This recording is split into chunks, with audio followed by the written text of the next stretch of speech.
An island-wide blackout hit Cuba on Monday as fuel reserves dwindled and the country's electric grid continued to crumble. The state-run electric union reported the blackout in a country of nearly 10 million people and said the cause was under investigation. Cuba's Ministry of Energy and Mines said it had activated protocols to restore electricity after the grid collapsed. AP reports fuel has been running out across Cuba since January, deepening the island's ongoing economic and financial crisis. Public transportation has largely been halted, showing how the power and fuel crisis reaches far beyond lights and homes.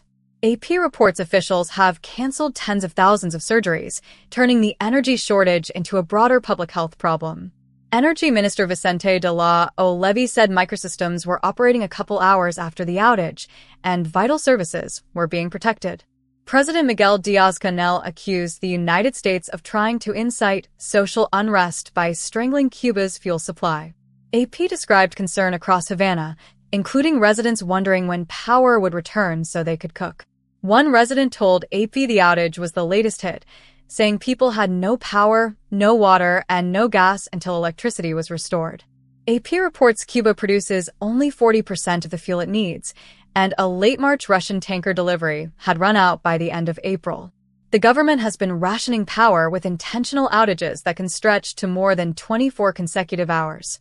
A mid-May blackout affected eastern provinces, and a mid-March blackout struck the entire island before Monday's grid failure. The strongest visuals are dark Havana streets, people with generators, fuel lines, power plants, Cuba maps, and residents trying to keep daily life moving. The script should say the exact cause of Monday's blackout was under investigation while clearly explaining the reported fuel and grid crisis around it. The story matters because power failure in Cuba affects cooking, water, hospitals, transportation, and the already strained economy. The bottom line: Cuba's grid failed again, fuel reserves are dwindling, and residents are being asked to endure another national outage. Use dark city streets, generator close-ups, fuel queues, power plants, and maps while keeping the narration tied to AP's reported facts. The hook is simple and strong. Almost 10 million people are dealing with another nationwide blackout on an already fragile grid. The next signals are how quickly power comes back, whether fuel supplies improve, and whether controlled outages keep stretching for residents.